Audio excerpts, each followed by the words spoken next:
Hello students, ਅੱਜ ਆਪਾਂ class BA second semester 3 class BA honours school in economics 1 semester 1 ਦਾ topic investment function ਪੜ੍ਹਾਂਗੇ।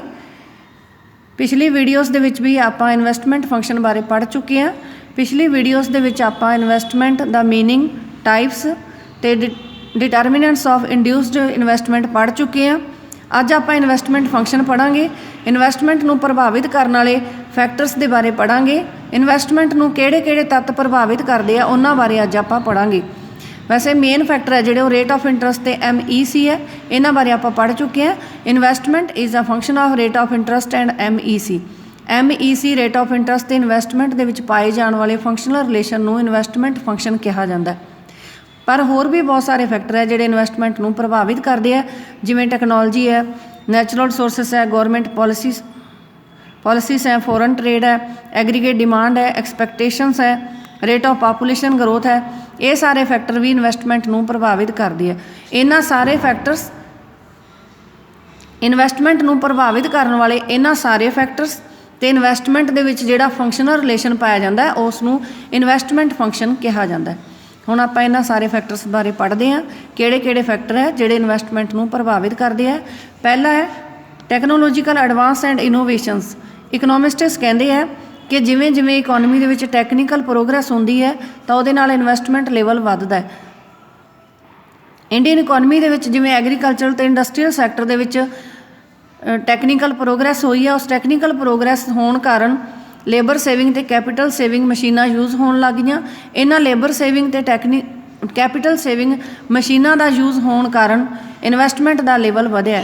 Technical progress ਹੋਣ ਦੇ ਨਾਲ ਇੰਡੀਅਨ ਇਕੋਨਮੀ ਦੇ ਵਿੱਚ ਐਗਰੀਕਲਚਰ ਅਤੇ ਇੰਡਸਟਰੀ 'ਚ ਇਨਵੈਸਟਮੈਂਟ ਦਾ ਲੈਵਲ ਵਧਿਆ। ਫਿਰ ਹੈ ਇਨੋਵੇਸ਼ਨਸ। ਸ਼ੁੰਪੀਟਰ ਦੇ ਅਕੋਰਡਿੰਗ ਇਨੋਵੇਸ਼ਨਸ ਹੈ ਜਿਹੜੀਆਂ ਉਹਨਾਂ ਨਾਲ ਵੀ ਇਨਵੈਸਟਮੈਂਟ ਲੈਵਲ ਵੱਧਦਾ ਹੈ। ਨਵੀਆਂ ਖੋਜਾਂ ਹੋਣ ਨਾਲ ਜਾਂ ਨਵੀਆਂ ਵਸਤੂਆਂ ਦਾ ਪ੍ਰਚਲਨ ਹੋਣ ਨਾਲ ਵੀ ਇਕੋਨਮੀ ਦੇ ਵਿੱਚ ਇਨਵੈਸਟਮੈਂਟ ਲੈਵਲ ਵੱਧ ਜਾਂਦਾ ਹੈ। ਜਿਵੇਂ ਨਵੀਆਂ ਆਪਾਂ ਨੂੰ ਲੱਗਦਾ ਹੁੰਦਾ ਵੀ ਹੁਣ ਤਾਂ ਹਰੇਕ ਚੀਜ਼ ਬਾਜ਼ਾਰ 'ਚ ਆ ਚੁੱਕੀ ਹੈ, ਹੋਰ ਚੀਜ਼ਾਂ ਨਹੀਂ ਆਉਣਗੀਆਂ, ਇਸ ਕਰਕੇ ਇਨਵੈਸਟਮੈਂਟ ਰੁਕ ਜੂਗਾ। ਪਰ ਨਵੀਆਂ ਹੀ ਚੀਜ਼ਾਂ ਆ ਜਾਂਦੀਆਂ। ਪਹਿਲਾਂ TV ਬਿਨਾਂ ਰਿਮੋਟ ਵਾਲੇ ਹੁੰਦੇ ਸੀ, ਲੱਗਦਾ ਸੀ ਸਾਰੇ ਲੋਕਾਂ ਕੋਲ ਹੈਗੇ TV। ਹੁਣ TV ਵਾਲੇ ਮਾਰਕੀਟ ਤਾਂ ਬੰਦ ਹੀ ਹੋ ਜੂਗੀ, TV ਖਰੀਦਣਾ ਲੋਕ ਬੰਦ ਕਰ ਦੇਣਗੇ। ਪਰ ਉਸ ਤੋਂ ਮਗਰੋਂ LED TV ਆਏ, ਹੁਣ ਉਹ LED TV ਆਉਂਦੇ ਆ। ਤਾਂ ਇਹਨਾਂ ਨਵੀਆਂ ਖੋਜਾਂ ਕਾਰਨ ਇਨਵੈਸਟਮੈਂਟ ਲਗਾਤਾਰ ਵੱਧਦਾ ਹੀ ਜਾ ਰਿਹਾ। ਇਸ ਨਵੀਆਂ ਵਸਤੂਆਂ ਮਾਰਕੀਟ ਦੇ ਵਿੱਚ ਆਉਂਦੀਆਂ, ਲੋਕ ਇਹਨਾਂ ਨਵੀਆਂ ਵਸਤੂਆਂ ਤੋਂ ਅਟਰੈਕਟ ਹੁੰਦੇ ਆ, ਇਹਨਾਂ ਨੂੰ ਨਵੀਆਂ ਨੂੰ ਖਰੀਦਦੇ ਆ, ਤਾਂ ਇਸ ਕਰਕੇ ਹੋਰ ਇਨਵੈਸਟਮੈਂਟ ਆ ਜਿਹੜਾ ਹੁੰਦਾ ਰਹਿੰਦਾ। ਸਿੰਥੈਟਿਕ ਕੱਪੜਿਆਂ ਦੇ ਕਰਕੇ ਵੀ ਇਨਵੈਸਟਮੈਂਟ ਦਾ ਲੈਵਲ ਵਧਿਆ। ਸਿੰਥੈਟਿਕ ਫਾਈਬਰ ਦੀ ਇਨੋਵੇਸ਼ਨ ਨਾਲ ਵੀ ਕੱਪੜਾ ਮਾਰਕੀਟ ਹੈ ਜਿਹੜੀ ਉਹਦੀ ਡਿਵੈਲਪਮੈਂਟ ਹੋਈ ਹੈ, ਉਹਦੇ ਵਿੱਚ ਜ਼ਿਆਦਾ ਤੋਂ ਜ਼ਿਆਦਾ ਇਨਵੈਸਟਮੈਂਟ ਕੀਤਾ ਜਾਣ ਲੱਗਿਆ। ਅਗਲਾ ਫੈਕਟਰ ਹੈ ਇਨਵੈਸਟਮੈਂਟ ਨੂੰ ਪ੍ਰਭਾਵਿਤ ਕਰਨ ਵਾਲਾ ਡਿਸਕਵਰੀ ਆਫ ਨੈਚੁਰਲ ਰਿਸੋਰਸਿਸ। ਜਦੋਂ ਨਵੇਂ ਨੈਚੁਰਲ ਰਿਸੋਰਸਿਸ ਡਿਸਕਵਰ ਕੀਤੇ ਜਾਂਦੇ ਆ ਜਾਂ ਨਵੀਆਂ ਥਾਵਾਂ 'ਤੇ ਨੈਚੁਰਲ ਰਿਸੋਰਸਿਸ ਦਾ ਪਤਾ ਲੱਗ ਜਾਂਦਾ ਤਾਂ ਉਹਦੇ ਨਾਲ ਵੀ ਇਨਵੈਸਟਮੈਂਟ ਲੈਵਲ ਵੱਧਦਾ। ਇਹਨਾਂ ਨੈਚੁਰਲ ਰਿਸੋਰਸਿਸ ਦਾ ਵੀ ਇਨਵੈਸਟਮੈਂਟ ਦੇ ਉੱਤੇ ਚੰਗਾ ਪ੍ਰਭਾਵ ਪੈਂਦਾ, ਅਨੁਕੂਲ ਪ੍ਰਭਾਵ ਪੈਂਦਾ ਜੇ ਵਧੀਆ ਮਾਤਰਾ 'ਚ ਮਿਲ ਜਾਂਦੇ ਜਾਂ ਵੱਧ ਮਾਤਰਾ 'ਚ ਪ੍ਰਾਪਤ ਹੋਣ ਲੱਗ ਜਾਂਦੇ ਆ ਤਾਂ। ਅਗਲਾ ਹੈ ਗੌਰਮੈਂਟ ਪੋਲਿਸੀਜ਼। ਗੌਰਮੈਂਟ ਦੀਆਂ ਪੋਲਿਸੀਜ਼, ਮੋਨੈਟਰੀ ਅਤੇ ਫਿਸਕਲ ਪੋਲਿਸੀਜ਼ ਇਨਵੈਸਟਮੈਂਟ ਨੂੰ ਪ੍ਰਭਾਵਿਤ ਕਰਦੀਆਂ। ਜਦੋਂ ਸਰਕਾਰ ਚੀਪ ਮੋਨੈਟਰੀ ਪੋਲਿਸੀ ਅਪਣਾਉਂਦੀ ਹੈ ਤਾਂ ਉਹਦੇ ਨਾਲ ਇਨਵੈਸਟਮੈਂਟ ਵੱਧਦਾ। ਜਿਵੇਂ ਸਰਕਾਰ ਜਦੋਂ ਰੇਟ ਆਫ ਇੰਟਰਸਟ ਨੂੰ ਘੱਟ ਕਰ ਦਿੰਦੀ ਹੈ ਤਾਂ ਉਹਦੇ ਨਾਲ ਇਨਵੈਸਟਮੈਂਟ ਦੇ ਵਿੱਚ ਵਾਧਾ ਹੁੰਦਾ। ਫਿਸਕਲ ਪੋਲਿਸੀ ਦੇ ਦੋ ਟੂਲ ਹੁੰਦੇ, ਜਿਵੇਂ ਟੈਕਸ ਅਤੇ ਐਕਸਪੈਂਡੀਚਰ। ਜੇ ਸਰਕਾਰ ਟੈਕਸ ਘੱਟ ਕਰ ਦਿੰਦੀ ਹੈ ਤਾਂ ਐਕਸਪੈਂਡੀਚਰ ਜ਼ਿਆਦਾ ਕਰਦੀ ਹੈ।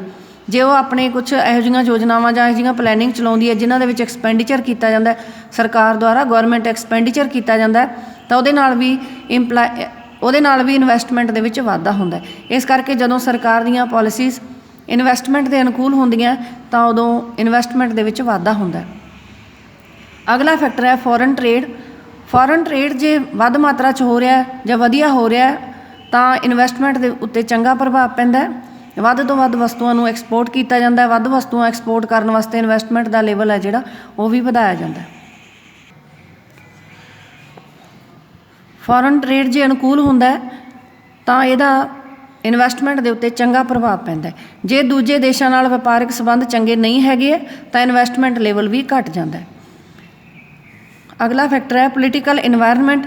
ਜੇ ਦੇਸ਼ ਦਾ ਪੋਲੀਟੀਕਲ ਇਨਵਾਇਰਨਮੈਂਟ ਚੰਗਾ ਹੈ, ਦੇਸ਼ ਦੇ ਵਿੱਚ ਸ਼ਾਂਤੀ ਹੈ, ਲੋਕਾਂ ਨੂੰ ਕਿਸੇ ਤਰ੍ਹਾਂ ਦਾ ਕੋਈ ਡਰ ਨਹੀਂ ਹੈਗਾ, ਤਾਂ ਉਹ ਵੱਧ ਤੋਂ ਵੱਧ ਇਨਵੈਸਟਮੈਂਟ ਕਰਨ ਵਾਸਤੇ ਪ੍ਰੇਰਿਤ ਹੁੰਦੇ ਆ ਅਤੇ ਇਨਵੈਸਟਮੈਂਟ ਦਾ ਲੈਵਲ ਵੱਧ ਜਾਂਦਾ ਹੈ।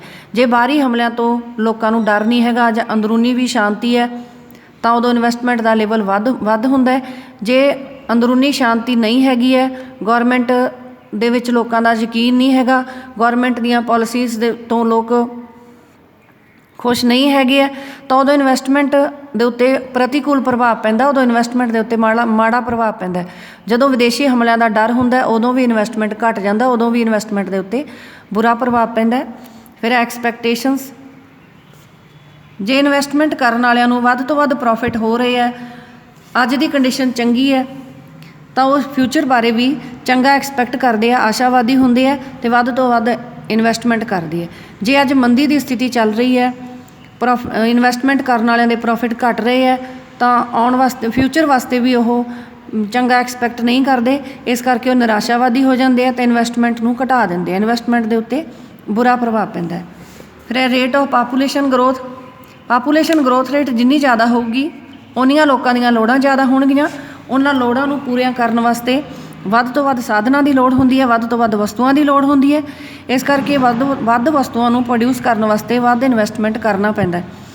ਲੋਕਾਂ ਵਾਸਤੇ ਨਵੇਂ ਘਰ, ਨਵੀਆਂ ਬਿਲਡਿੰਗਸ, ਨਵੀਆਂ ਸੜਕਾਂ, ਰੇਲਵੇ, ਇਹਨਾਂ ਕੰਜ਼ਿਊਮਰ ਗੁੱਡਸ ਸਾਰਿਆਂ ਦੇ ਵਿੱਚ ਹੀ ਵਾਧਾ ਕਰਨਾ ਪੈਂਦਾ, ਇਸ ਕਰਕੇ ਇਨਵੈਸਟਮੈਂਟ ਦਾ ਲੈਵਲ ਵੀ ਵੱਧ ਜਾਂਦਾ। ਪ੍ਰਾਈਸ ਲੈਵਲ ਵੀ ਇਨਵੈਸਟਮੈਂਟ ਨੂੰ ਪ੍ਰਭਾਵਿਤ ਕਰਦਾ ਹੈ। ਅੱਜ ਕੱਲ੍ਹ ਦੇ ਕਰੰਟ ਪ੍ਰਾਈਸ ਲੈਵਲ ਨੂੰ ਦੇਖ ਕੇ ਇਨਵੈਸਟਮੈਂਟ ਕਰਨ ਵਾਲੇ ਅੰਦਾਜ਼ਾ ਲਾ ਲੈਂਦੇ ਆ ਕਿ ਆਉਣ ਵਾਲੇ ਟਾਈਮ ਦੇ ਵਿੱਚ ਪ੍ਰਾਈਸ ਲੈਵਲ ਕਿਸ ਤਰ੍ਹਾਂ ਦਾ ਹੋਊਗਾ। ਜੇ ਫਿਊਚਰ ਦੇ ਵਿੱਚ ਪ੍ਰਾਈਸ ਲੈਵਲ ਦੇ ਵਧਣ ਦੀ ਪ੍ਰਵਿਰਤੀ ਪਾਈ ਜਾਂਦੀ ਹੈ ਤਾਂ ਇਨਵੈਸਟਮੈਂਟ ਕਰਨ ਵਾਲਿਆਂ ਦੇ ਪ੍ਰੋਫਿਟ ਵੀ ਵਧਣਗੇ, ਇਸ ਕਰਕੇ ਉਹ ਵੱਧ ਤੋਂ ਵੱਧ ਇਨਵੈਸਟਮੈਂਟ ਕਰਨਗੇ। ਜੇ ਫਿਊਚਰ ਦੇ ਵਿੱਚ ਪ੍ਰਾਈਸ ਲੈਵਲ ਦੇ ਘਟਣ ਦੀ ਪ੍ਰਵਿਰਤੀ ਪਾਈ ਜਾਊਗੀ ਤਾਂ ਇਨਵੈਸਟਮੈਂਟ ਕਰਨ ਵਾਲੇ ਇਨਵੈਸਟਮੈਂਟ ਘੱਟ ਕਰ ਦੇਣਗੇ।